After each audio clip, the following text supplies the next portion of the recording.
2021, un couple de retraités va vouloir se débarrasser, ce sont les termes de leur avocat, d'un ensemble de choses, d'une maison secondaire qu'ils ont dans le Gard.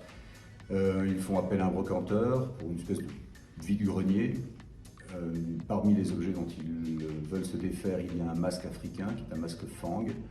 C'est un masque ancien, c'est important parce que le couple de vendeurs sait que ce masque est ancien, ils l'ont hérité d'un aïeul. Le brocanteur va ensuite faire des recherches, il va donc le confier en vente publique à Montpellier.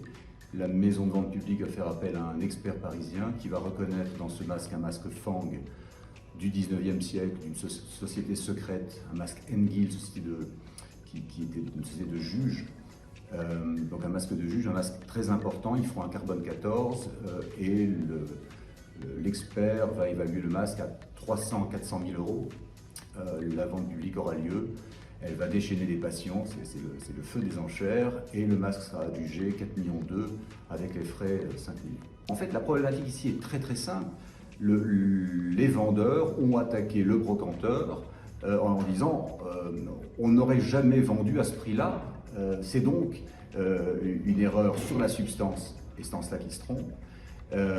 Annulons la vente, mais le fait est que d'un point de vue déjà purement pratique, ce sera peut-être que la vente sera annulée, parce qu'en première instance, il peut arriver des choses comme ça, mais ça se réglera de toute façon de manière indemnitaire.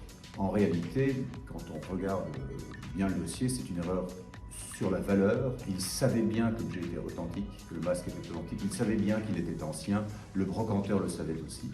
Mais en fait, ils n'avaient aucune idée de la valeur, ils se sont trompés sur la valeur, et pardon pour eux, mais il n'y a pas de nullité en cas d'erreur sur la valeur.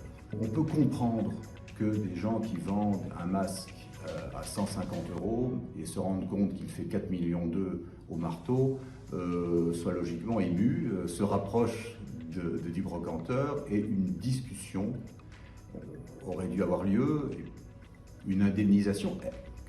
Elle n'est pas de droit, hein, mais c'est une espèce de bonne logique économique, j'ai envie de vous dire. Trouver qu'un arrangement financier aurait été la bonne solution, me semble-t-il.